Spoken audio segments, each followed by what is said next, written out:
What's going on YouTube? Welcome back to the channel. Today I am bringing you 5 tips to help you instantly improve your gameplay in Halo Infinite. As always, if you enjoyed this content or you found it useful, please do me a favor and let me know down below. Leave a like, comment, and subscribe to the channel. Without further ado, I'm Brad from Last Call Gaming. Let's tap into it.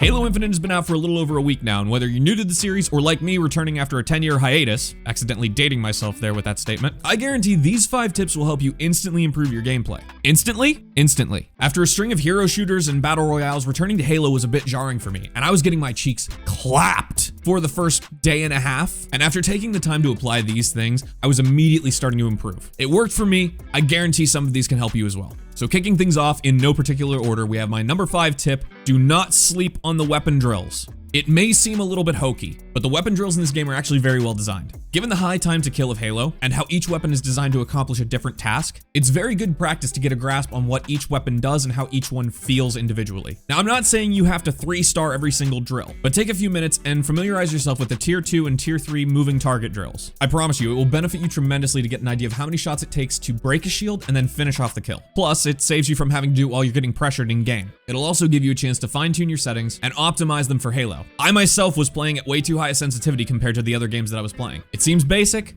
but it helps. Do your homework. Moving on to the next tip, and staying in the same vein of practice makes perfect, you should check out the bot lobbies. Again, it may seem weird, and it's something that a lot of people overlook. I certainly did when I first entered the game. But the bot lobbies help you get used to the maps, the spawn points, and where the weapon spawns are, which, by the way, you can AI scan for, in case you didn't know. They also help you fine-tune your movement and your aim a little bit more closely than the weapon drills. And you can get used to using the abilities and power weapons in a setting that's a lot more low pressure. It seems small, but this is a feature that I'm really glad that Halo has implemented. Check them out, I promise you won't regret it. Up next, we have one of my most important tips: abuse your combos. What do I mean by combos? Most of your engagements in Halo Infinite are going to break down to 2 parts: the shield break and the finisher. The means you choose to get to that end are completely up to you. For example, you can close distance with an assault rifle and finish with a melee, or you can drain shield with a few bursts from a battle rifle and then swap to a pistol for a clean headshot. You can lob a few grenades to direct and damage your opponent and then finish with whatever you've got, or I guess you can negate these all together and just smack someone with a grav hammer. Whatever you choose, there's an ebb and flow to every single fight. It's part of what contributes to the high TTK of the game. It's not a bug, it's a feature.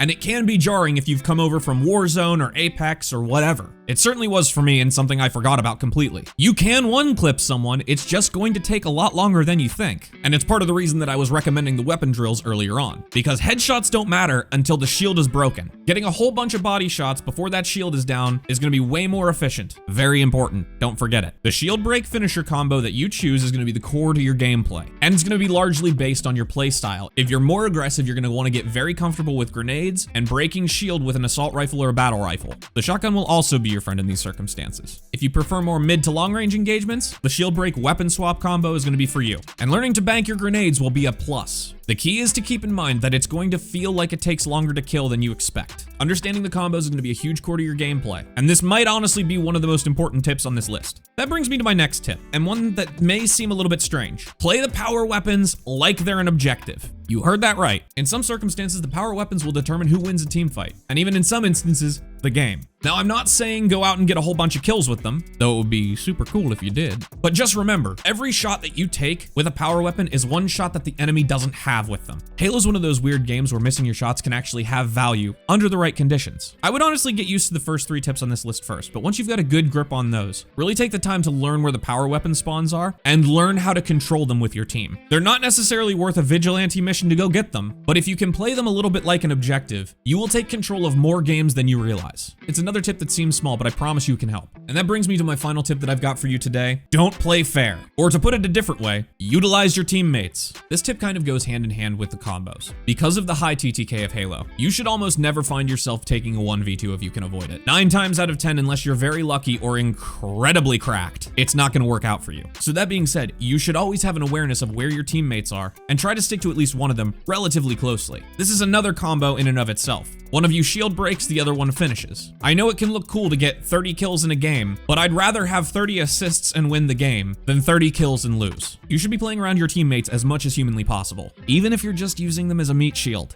and I don't recommend you do that. Obviously, it's better to work with them than to use them, but it's a strat. Besides, if you don't think you're using them as a meat shield, there's a 50% chance that they're using you as a meat shield. Food for thought. But when inevitably you are killed, you should have two things in mind when you respawn. A, are there any enemies around me immediately? And B, where are my teammates? Halo is really one of those objective-based games that you win as a team. Obviously, you need to be playing objective, but you are not gonna win if you are that one solo guy out on his own. More often than not, enemy teams will figure that out and they will isolate you. And your team being a man down, especially in the 4v4 settings, can really put them at a disadvantage. Stick together, play your numbers, and win more games. Anyway, I hope these tips helped. Obviously, all of these tips are on the more basic side, and I can certainly do more advanced tips as we go on and I get through my ranked grind. But hopefully these provided you a solid jumping off point if you're a brand new player or coming back to the game after a long hiatus with other shooters. If these did help, be sure to leave the video a like, let me know down below, and once again, subscribe to the channel. And of course, thank you guys so very much for watching, and until next time, cheers.